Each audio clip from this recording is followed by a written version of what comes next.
aujourd'hui. Ce qui est important aujourd'hui. Qu'est-ce qui est important aujourd'hui? Si on pose cette question à l'homme de la rue, et même parfois aux chrétiens, on serait surpris des réponses qu'on obtiendrait. Certains penseraient d'abord à leurs problèmes personnels. Ce qui est important pour moi, c'est mes problèmes personnels, c'est de régler mes problèmes personnels. D'autres vous diront, ce qui est important pour moi, c'est qu'il y ait la paix sur la terre. Ce qui est important pour moi, c'est qu'il y ait moins de pollution, que nous arrêtions de polluer la terre, etc. On pourrait citer un tas de choses. Bien sûr, la Bible n'est pas contre toutes ces choses. La Bible nous parle d'un homme qui était riche. Dans Luc, chapitre 12, Jésus nous parle prend cette image de cet homme riche. Luc 12, verset 18. Et pour cet homme qui était riche, ce qui était important pour lui, c'était de construire des greniers plus grands afin de pouvoir amasser une récolte encore plus grande. Dans Luc, chapitre 10, nous avons une rencontre de Jésus avec Marthe et Marie. Et pour Marthe, ce qui paraissait important, c'est de s'occuper d'abord des choses de la maison. Et elle s'agitait, nous dit la parole de Dieu, de gauche et de droite, pour beaucoup de choses, alors qu'une seule chose était vraiment nécessaire. Et Marie, sa sœur, l'avait compris, c'était d'écouter Jésus, de rester à côté de Jésus, de vivre avec lui. Ce qui est important, ou ce qui compte le plus, nous allons le voir ensemble dans la parole de Dieu. Je vous propose d'ouvrir avec moi dans le livre des Galates, au chapitre 6, verset 14. Galates 6, verset 14. Nous lirons simplement 2 versets.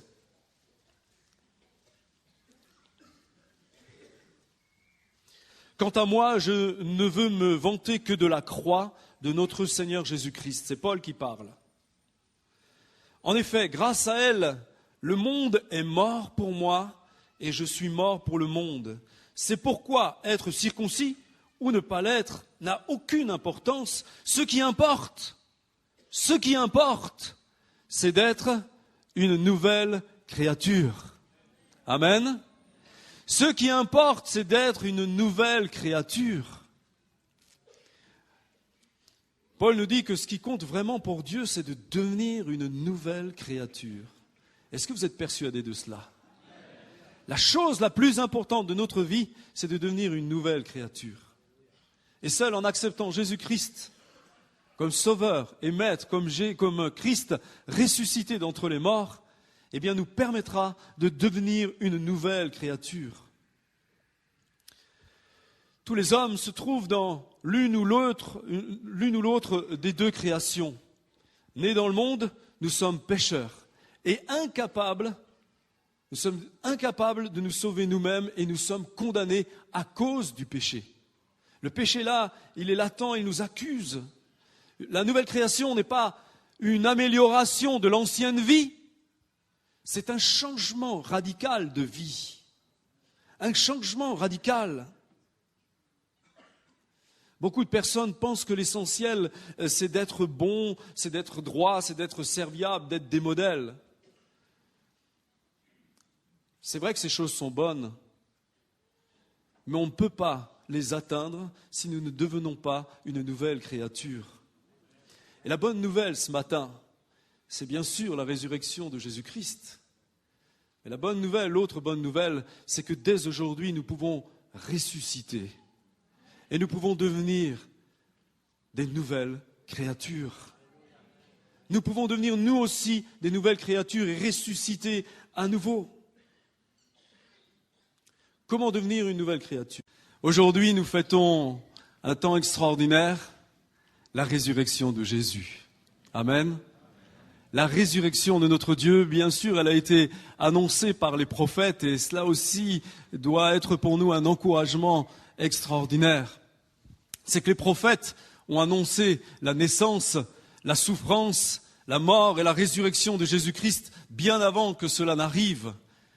Dans la parole de Dieu, dans les textes anciens, nous voyons ces prévisions qui se sont accomplies. Et ça réjouit mon cœur de voir combien que la parole de Dieu s'accomplit strictement à la lettre. Et Jésus lui-même a annoncé sa mort. Il a prédit ce qui lui arriverait. Il a prédit aussi sa résurrection. Et c'est arrivé. C'est extraordinaire de voir. On a le privilège en Europe, en tout cas sous nos latitudes, de vivre la période de la résurrection au moment où la nature est en train de revivre et d'exploser. Et cette année, c'est particulièrement vrai. On est passé brutalement du très froid au chaud. Et en 8 jours, on voit les arbres qu'on croyait morts pendant plusieurs mois exploser littéralement. Et ça, c'est quelque chose qui me fait du bien. Moi, j'aime bien observer la nature. Je suis très proche de la nature. Et je me dis, voilà, la résurrection, c'est comme ça. La résurrection nous rappelle en tout cas cela, bien que je crois que notre résurrection céleste sera beaucoup plus belle encore. Mais il y a eu des obstacles à cette résurrection.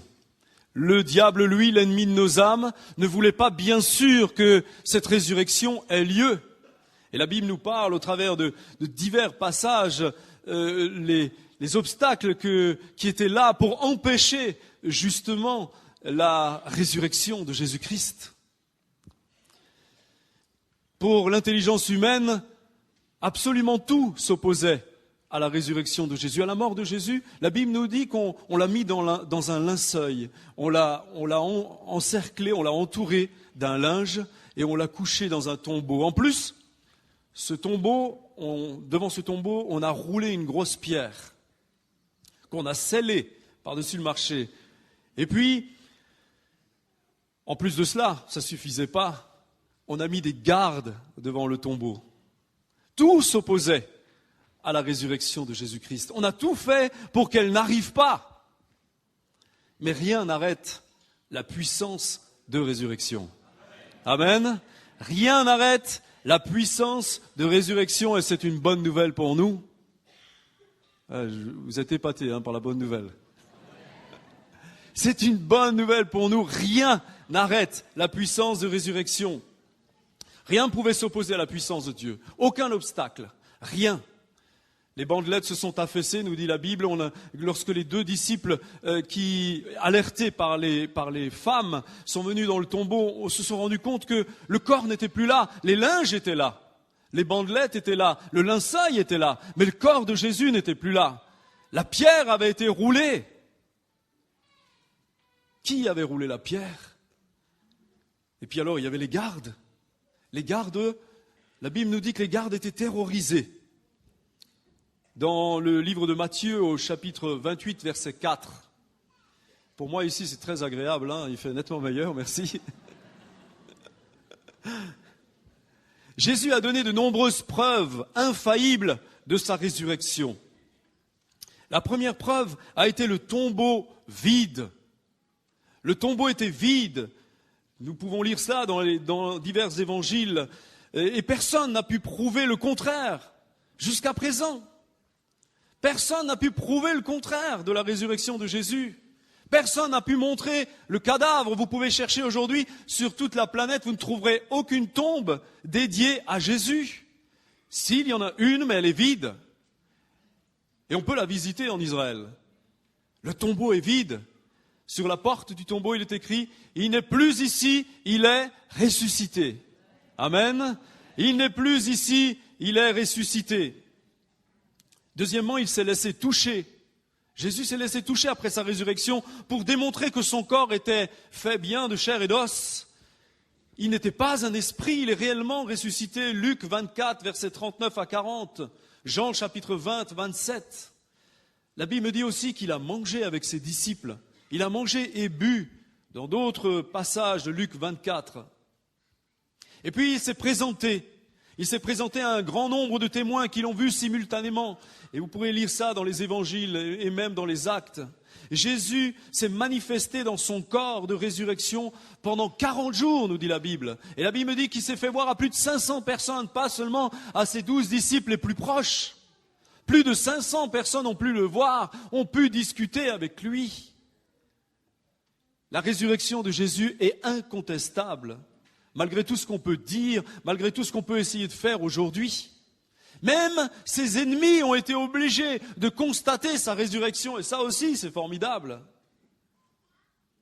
On peut lire ensemble ce texte dans Matthieu chapitre 28, verset 11. Ces quelques versets sont intéressants. Et ces versets nous démontrent que ses ennemis ont dû attester la résurrection de Jésus. Matthieu 28, verset 11. Quelques hommes de la garde entrèrent dans la ville et annoncèrent aux principaux sacrificateurs tout ce qui était arrivé. C'est un gros problème pour les sacrificateurs. Ceux-ci, après s'être assemblés avec les anciens et avoir tenu conseil, donnèrent aux soldats une forte somme d'argent. En disant, dites, ces disciples sont venus de nuit le dérober pendant que nous dormions. Normalement, ces soldats-là, à l'époque, si effectivement ils avaient dormi pendant la garde, ils passaient tous à la casserole. Mais là, on a toléré que, pour cet événement spécifique, on a toléré que les soldats s'étaient endormis. Et si le gouverneur l'apprend, nous l'apaiserons et nous vous tirerons de peine. Les soldats prirent l'argent et suivirent les instructions qui leur furent données. Et ce bruit s'est répandu parmi les Juifs jusqu'à ce jour, nous dit la Bible. Et lorsque vous discutez, lorsque je vais en Israël et que je discute avec des Juifs qui sont convaincus, lorsque on parle de Jésus et lorsqu'on parle de la résurrection de Jésus, eh bien c'est ce discours que l'on tient. Encore aujourd'hui, la Bible dit vrai. On dit oui, mais c'est les amis de Jésus qui sont venus en cachette le prendre. Ils se sont attaqués aux gardes, ils ont bâillonné les gardes, ils les ont ligotés, ils ont pris le corps et puis on l'a fait disparaître. Voilà le discours qu'on entend. C'est un discours qui arrange bien des personnes. Mais la réalité est tout autre. La réalité est tout autre. Le thème de mon message aujourd'hui est le suivant. Ce qui importe aujourd'hui. Un jour, un des responsables religieux juifs vient voir Jésus en secret. Il était interpellé par ce que Jésus faisait. Il se rendait bien compte que Jésus avait une autorité et une puissance qu'il n'avait jamais vue et que les religieux, que les chefs du peuple n'avaient pas. Il avait une connaissance de la parole de Dieu qui dépassait largement celle que les scribes et les pharisiens pouvaient avoir et les religieux de l'époque pouvaient avoir. Et il est venu de nuit vers Jésus. Et il engage une discussion avec le Seigneur. Et Jésus va lui dire quelque chose de très important. Il s'agit bien sûr de Nicodème. Voilà ce que dit Jésus à Nicodème. Et on peut prendre ce texte ensemble dans Jean chapitre 3, versets 3 à 5.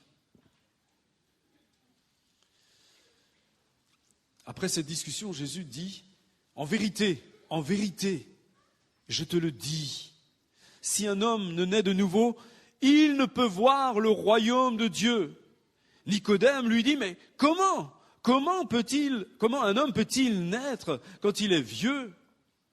Peut-il entrer dans le sein de sa mère et naître? Jésus répond, en vérité, je te le dis, si un homme ne naît d'eau et d'esprit, il ne peut rentrer dans le royaume de Dieu. Nous avons une démarche à faire.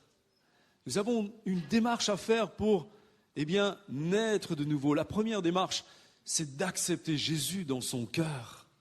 Et ensuite, ça va plus loin. Ensuite, il nous demande de faire alliance avec lui.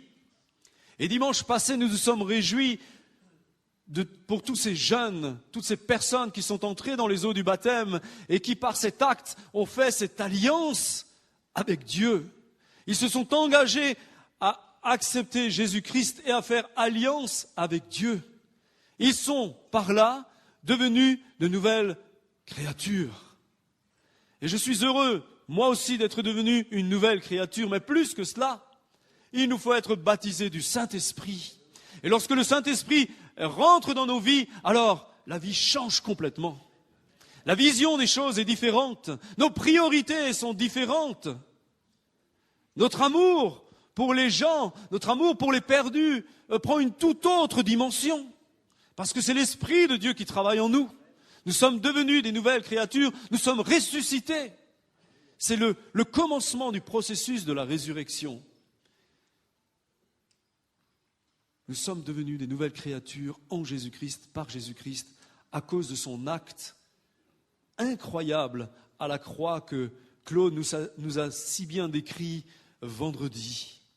La croix. Pour Paul, la croix, nous l'avons lu tout à l'heure, la croix était l'endroit, la chose la plus importante. Quant à moi, je ne veux me vanter que de la croix de notre Seigneur Jésus-Christ. Sans passer par la croix, nous ne pouvons pas devenir une nouvelle créature. Ce qui importe, ce qui est le plus important, c'est d'être une nouvelle créature. Alors, nous fêtons la résurrection de Jésus-Christ, mais aujourd'hui, je fête aussi ma résurrection. Je fête ma résurrection, mon changement de nature, l'attestation que Dieu met dans mon cœur qu'un jour je le verrai face à face. L'attestation que Dieu met dans mon cœur que je vivrai éternellement. Jésus est capable de transformer des hommes mauvais et d'en faire des hommes bons. Il transforme des esclaves, les esclaves du péché, en fils de Dieu. N'est-ce pas extraordinaire? Oui, on peut avoir des façades, on peut avoir un aspect très religieux, mais Dieu voit ce qu'il y a dans le cœur. Et c'est pour cela que Paul disait que la circoncision ou l'incirconcision n'est rien. Pour les Juifs, à l'époque, c'était tellement important, on ne pouvait pas concevoir qu'un incirconcis pouvait avoir une relation avec Dieu. Et Paul dit, ça n'a aucune importance. Aucune. Ta religion n'a aucune importance devant Dieu. Ce qui est important, c'est ta relation. Ce qui est important, c'est la communion que tu peux avoir avec ton Seigneur. Jésus n'a jamais prêché la religion et dans la Bible, vous n'entendrez jamais parler de religion. Jamais. Par contre, Dieu nous invitera à avoir une vraie relation avec lui. Dans le deuxième livre des Corinthiens, au chapitre 5, verset 17, il y a ce verset encourageant qui nous dit « Si quelqu'un est en Christ, il est une nouvelle créature. Les choses anciennes sont passées, voici toutes choses sont devenues nouvelles. » Alors il y a un principe fondamental dans nos vies. Nous sommes invités à devenir des nouvelles créatures en acceptant Jésus-Christ et nous pouvons devenir des nouvelles créatures en acceptant Jésus-Christ dans nos vies. Mais nous restons ce que nous sommes en tant qu'êtres humains.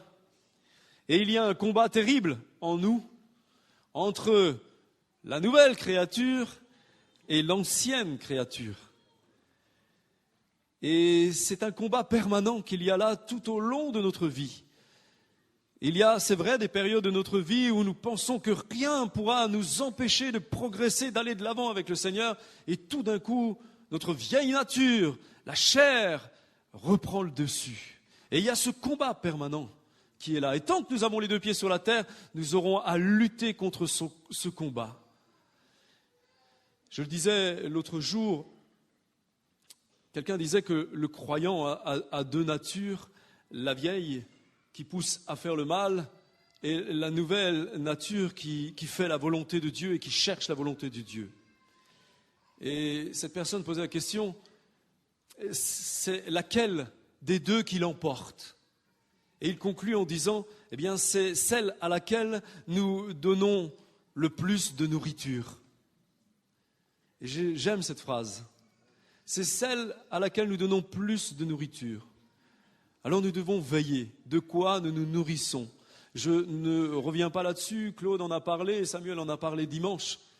Mais veillons sur nous. Veillons sur nous. Veillons à ce que, nous restions toujours proches de Dieu. Ne nous salissons pas. Ne nous salissons pas avec les choses qui font du mal et aux choses qui permettent à l'ancienne nature de reprendre le dessus. Romains chapitre 6, verset 8, nous pourrons prendre ce texte ensemble. Romains chapitre 6, verset 8. Or, si nous sommes morts avec Christ, nous croyons que nous vivrons aussi avec lui. Sachant que Christ, ressuscité des morts, ne meurt plus, la mort n'a plus de pouvoir sur lui, car il est mort. Et c'est pour le péché qu'il est mort, une fois pour toutes. Il est revenu à la vie, et c'est pour Dieu qu'il vit. Ainsi, vous-même, regardez-vous comme mort au péché, et comme vivant pour Dieu en Jésus-Christ. Que le péché ne règne donc point dans votre corps mortel et n'obéissez pas à ses convoitises. Ne livrez pas vos membres au péché comme des instruments d'iniquité, mais donnez-vous vous-même à Dieu comme étant vivants de mort que vous étiez, et offrez à Dieu vos membres comme des instruments de justice, car le péché n'aura point de pouvoir sur vous, puisque vous êtes non sous la loi, mais sous la grâce. Nous sommes non sous la loi, mais sous la grâce. Mais dans ce texte, alors si on s'arrête à la dernière phrase, on peut se dire, moi je suis sous la grâce, je suis plus sous la loi. Ce texte nous montre quand même que nous devons nous battre contre notre propre chair. Ce n'est pas parce que je suis sous la grâce que je peux faire ce que je veux. J'ai à me battre contre ma propre chair. Je suis devenu une nouvelle créature et il y a un combat entre ma vieille nature et ma nouvelle nature. Celui qui n'a pas donné sa vie à Christ, eh bien, ne connaît pas ce combat parce qu'il n'y a pas deux créatures en lui. Il n'y a pas une nouvelle, une ancienne. Il reste dans son ancienne. Mais nous, en tant qu'enfants de Dieu, nous avons comme ennemi notre chair. Notre chair. Il existe un zoo, je ne sais pas si c'est en France, j'ai lu ça dernièrement, où vous entrez dans le zoo et puis on a mis un endroit spécifique où on mettait les animaux les plus dangereux. Et puis il y a un panneau qui annonce cette zone. Attention, vous entrez dans une zone où vous allez rencontrer les animaux les plus dangereux de la planète. Voilà, toutes sortes d'animaux. Il y a des lions, des tigres, il y a des reptiles également. Et puis au bout d'un moment, il y a une cage. Puis vous ne voyez rien. La cage est vide. Et au fond de la cage, il y a un miroir. Et au-dessus de la cage, c'est marqué, et c'est ici le plus dangereux. Vous avez compris qu'il s'agissait de l'homme, bien sûr. L'homme qui regarde dans le miroir. C'est une réalité. C'est une réalité spirituelle, c'est une réalité physique aussi. Aujourd'hui, malheureusement, on ne peut que constater les dégâts qu'est capable de faire l'homme sur la terre, la création de Dieu. Mais en réalité, c'est une vérité spirituelle également. Nous sommes dangereux pour nous-mêmes, pour notre âme. Notre chair est dangereuse pour nous-mêmes. Parfois, notre chair nous pousse même à essayer de nous détruire. Elle nous pousse même à essayer d'ôter notre vie. Et malheureusement, parfois, des gens y arrivent. Alors que la vie ne nous appartient pas, elle appartient à Dieu. Voyons ensemble maintenant un autre point. Que produit la nouvelle naissance? Eh bien d'abord, elle va produire une transformation intérieure. Je ne suis plus la même personne. Nos valeurs et nos priorités vont changer. Avant peut-être, tu étais attaché à des choses foncièrement terrestres. Peut-être étais-tu attaché à l'argent. Peut-être étais-tu attaché à autre chose. Je ne sais pas, il y a tellement d'exemples, il y a tellement de choses qui prennent le dessus dans nos vies. Mais en ayant reçu cette nouvelle nature, en étant devenu une nouvelle créature, les priorités changent. L'argent ne devient plus la valeur fondamentale de ma vie. Au contraire, j'ai compris que lorsque Dieu m'en donnait, eh bien très vite il allait mettre sur mon chemin des personnes qui en avaient beaucoup plus besoin que moi. Et j'ai compris que si Dieu me donne de l'argent, c'est pour aider d'autres personnes. Et dans la mesure où je peux le faire, c'est une joie de le faire. Et chaque fois, je bénis le Seigneur. J'ai fait des dizaines d'expériences dans ce domaine et je me réjouis chaque fois. Vous savez, j'ai constaté qu'on ne peut rien donner à Dieu. Rien. Il nous rend toujours les choses. Dès qu'on lui donne quelque chose, il nous le rend. Je reçois quelque chose, je me dis, Seigneur, maintenant, je me demande à qui, eh bien, cela est destiné. Je crois que nous devons nous réjouir de tout ce que Dieu nous donne. Il pourvoit nos besoins, nous dit la Bible. Il a fait de nous de nouvelles créatures. Il a changé nos priorités. Il a mis en nous un amour nouveau. Un amour nouveau pour des personnes qui, peut-être, avant, ne me paraissaient pas sympathiques. Aujourd'hui, je les aime, non pas par ma volonté, mais parce que simplement Dieu m'a donné une nouvelle nature. Il a transformé mon être intérieur. Et cette transformation intérieure va produire, bien sûr, une transformation extérieure qui va produire des signes visibles. Des gens vont être complètement transformés par le fait, et je crois que c'est normal, par le fait d'être devenu une nouvelle créature.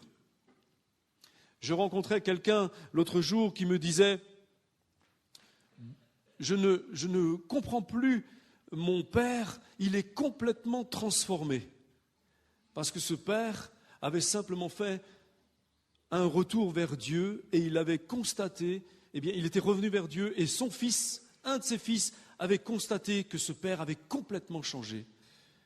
Je ne comprends pas ce qu'il a, il est tout joyeux, il est rayonnant, je ne l'ai jamais vu comme ça.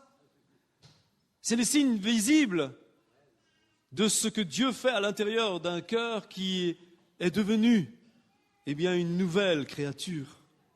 Et puis, la nouvelle créature va produire une influence sur notre entourage. Et vous savez ce qui va se passer? On va faire envie aux gens qui nous entourent. Les gens qui nous entourent, les gens qui travaillent avec nous, tout doucement vont avoir envie de ce que nous sommes. Ils vont vouloir devenir pareils que nous. Et alors, le témoignage est facile. C'est simple de répondre simplement aux questions qu'on nous pose, plutôt que d'aller vers les gens et leur dire, tu sais, si tu ne te convertis pas, tu iras en enfer. Vous avez déjà essayé ça? Vous avez gagné beaucoup d'âmes comme ça? Ça m'étonnerait. Par contre, quand les gens viennent vous dire, qu'est-ce que tu as? Tu es toujours joyeux. Pourquoi tu réagis comme ça dans telle et telle situation? Moi, je me serais énervé. Toi, tu restes calme. Tu es dans la paix. Tu es dans la sérénité. Et alors, c'est facile de leur dire, oui, mais moi, je ne compte pas sur mes forces. Je ne compte pas sur les hommes. Je compte sur Jésus-Christ. Amen. Faire envie. La nouvelle créature va faire envie. Elle produit également l'assurance du salut et le fait d'avoir notre maison préparée au ciel. Vous réjouissez de cela? Alléluia. Un jour, il y avait une femme qui était couchée sur des grabats. Ça se passait aux États-Unis. Elle vivait dans une pauvreté extrême et elle était en train de mourir. Et son voisinage a fait venir le médecin. Et puis, quand le médecin est arrivé, cette femme était au bout du rouleau. Et puis, le médecin s'approche d'elle et faiblement, elle entendait « Alléluia, gloire à Dieu, c'est merveilleux, tu es merveilleux, Seigneur !» Et le médecin était intrigué. Et il se penche vers cette femme et lui dit « Mais comment pouvez-vous bénir Dieu alors que vous vivez dans cet endroit aussi sordide et que votre souffrance est extrême ?» Et elle lui dit « Toubib, tu vois pas que je suis en train de déménager ? Tu vois pas que je suis en train de déménager ? Est-ce que vous vous réjouissez de déménager ? Moi, je me réjouis de déménager. On a dit à un vieillard, il n'y a pas si longtemps, « C'est bon de vous voir dans le pays des vivants. » Il sortait d'une mauvaise grippe. Alors le vieillard a dit, « Oh, moi je ne suis pas dans le pays des vivants, je suis dans le pays des mourants. Mais bientôt, je vais être dans le pays des vivants, des vrais vivants, ceux qui ne s'éteignent plus. » Le cœur de cet homme était prêt. Est-ce que le mien est prêt? C'est une question que je peux me poser. Ou est-ce que l'éternité, est-ce que la mort me fait peur? Est-ce que la mort me fait peur? C'est une question qu'il faut se poser sincèrement. Si la mort me fait peur, je crois alors que j'ai un problème dans ma relation avec Jésus. J'ai un problème dans ma nouvelle créature, avec ma nouvelle créature. Je voudrais conclure en rappelant que la seule chose qui importe, c'est donc que nous soyons nés de nouveau. C'est la seule chose qui est importante. Nés de nouveau. Nés de nouveau, nous ne le pouvons que à cause de ce que nous fêtons aujourd'hui. C'est un jour de fête extraordinaire pour moi. Pâques, c'est le plus beau jour de l'année. C'est vraiment l'espérance unique. Oui, Noël, c'est merveilleux. Jésus s'est fait homme, il est venu sur la terre. Mais Pâques, c'est extraordinaire. C'est extraordinaire. Là où le diable croyait gagner, il a tout perdu. Définitivement tout perdu. Quoi que l'on puisse dire. Alors la seule chose qui importe, c'est que nous soyons nés de nouveau et que nous soyons rentrés dans ce processus de la résurrection. Moi, je crois que le processus de la résurrection commence aujourd'hui. c'est pas quand je serai mort. Il a déjà commencé le processus de la résurrection. Je suis ressuscité avec Christ. La Bible me le dit, je suis ressuscité avec Christ. C'est tellement merveilleux de sentir la vie de Christ en nous. Alors, n'attendons pas d'être vieux pour saisir l'important. Parfois, je rencontre des gens qui disent, vous savez, pasteur, j'ai encore le temps pour le Seigneur, pour le bon Dieu. Hein. Je crois en Dieu, mais j'ai encore le temps. Mais c'est dommage. C'est dommage de ne pas profiter du processus de résurrection aujourd'hui. Il est là, ce processus qui te donne la joie, l'assurance, la vie éternelle, le bouillonnement. La vie avec Christ, c'est une vie pétillante. Et ce n'est pas une vie austère, triste. Non, mais souvent les gens caricaturent. On caricature la vie de chrétien comme une vie monastique. C'est l'inverse, c'est une vie pleine de feu, bouillonnante. N'attendons pas d'être vieux pour servir le Seigneur, pour nous donner à lui. N'attendons pas. C'est un missionnaire un jour qui était dans un village où... C'était un pionnier dans ce village et puis il annonçait la parole de Dieu et il était en train de parler avec un vieux chef de village. Et puis il lui parlait des 10 commandements. Et ce vieux chef l'écoutait attentivement. Et puis au bout d'un moment, ce vieux chef lui dit, mais alors, si je te comprends bien, je n'ai plus le droit de voler la femme de mon voisin. Alors le missionnaire lui dit, oui, c'est ça. Je n'ai plus le droit non plus de lui prendre ses bœufs, son bétail. Oui, c'est ça, tu as compris. Je n'ai plus le droit non plus de faire des embuscades et de tuer mes ennemis. Voilà, c'est ça. Et ce vieux chef de dire, eh bien voilà, ces choses-là, je ne peux plus les faire parce que je suis trop vieux. Alors être chrétien, c'est être vieux, c'est ça? Être chrétien, c'est pas être vieux. Être chrétien, c'est saisir la puissance, la joie, l'autorité que Jésus-Christ, par son Saint-Esprit, nous donne. Et de partager avec force et puissance ce que Dieu nous a donné. Et plus nous vivrons cette nouvelle nature en nous, plus nous l'alimenterons, plus elle deviendra réelle dans nos vies et dans nos corps, plus nous allons voir la puissance de Dieu se répandre au milieu de nous. Et nous nous réjouirons de voir des signes, des prodiges qui accompagnent la nouvelle nature.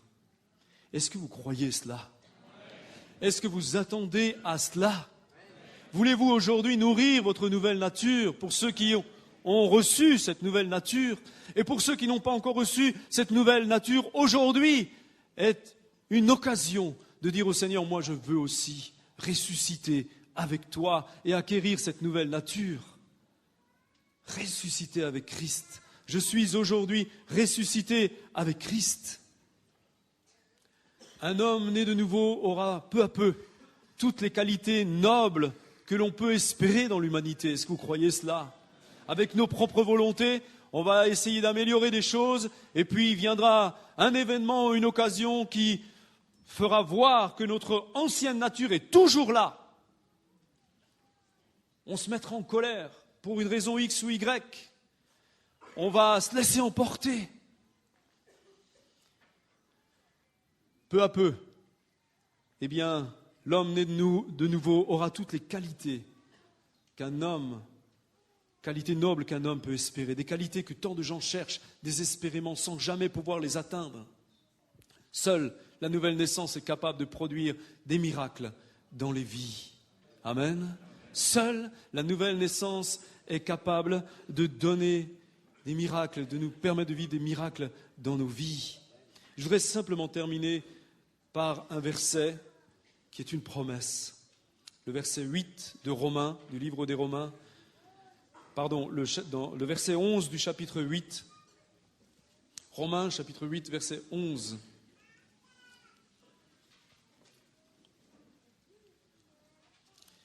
Il nous est écrit ici, « Et si l'esprit de celui qui a ressuscité Jésus d'entre les morts habite en vous, celui qui a ressuscité Christ d'entre les morts rendra aussi la vie à vos corps mortels par son esprit qui habite en vous. » Amen. On répète ce verset, et si l'esprit de celui qui a ressuscité Jésus d'entre les morts habite en vous, celui qui a ressuscité Christ d'entre les morts rendra aussi la vie à vos corps mortels par son esprit qui habite en vous. Alléluia. Quelle promesse extraordinaire. Alors moi je me réjouis. Moi je me réjouis pour la fête qu'on va faire ensemble dans le ciel. Vous aimez la fête? Vous aimez la fête? La bonne nouvelle, c'est que quand je lis ma Bible, le nombre de fêtes que Dieu a décrétées dans la parole, c'est extraordinaire. Alors je me dis, Seigneur, toi, tu es un Dieu qui aime la fête, et ça va être une sacrée bamboula quand on va être là-haut ensemble. Aujourd'hui encore, Israël est le pays où il y a le plus de jours de congés. Parce que Dieu a décrété des temps de fête obligatoires pour son peuple. Même si c'est un peuple qui travaille beaucoup, il y a une grande productivité, pour parler moderne aujourd'hui, c'est le pays dans le monde où il y a le plus de fêtes officielles. Et c'est le pays où il y a le plus de jours de congés officiels. Pourquoi? Parce que Dieu aime la fête. Il aime que ses enfants se réjouissent. Et il n'est pas venu pour nous mettre un joug sur nos épaules, il est venu pour nous donner la joie. Jésus nous dit, soyez toujours joyeux. Alors je conçois que parfois c'est difficile, parfois il y a des épreuves qui viennent nous atteindre, mais Dieu nous a donné, parce que nous sommes devenus une nouvelle créature par la puissance de son esprit, il nous a donné une nouvelle force qui nous permet d'espérer en lui dans toutes les situations, quelles qu'elles soient. Et alors nous pouvons devenir des hommes, des femmes heureuses et heureux. Que le nom du Seigneur soit béni et qu'aujourd'hui ce soit vraiment un jour de fête complet. Pour ceux en tout cas qui sont déjà ressuscités avec Christ, et pour ceux encore qui disent dans leur cœur, eh bien moi je veux aussi devenir une nouvelle créature. Que le Seigneur Jésus vous bénisse. Amen. Amen.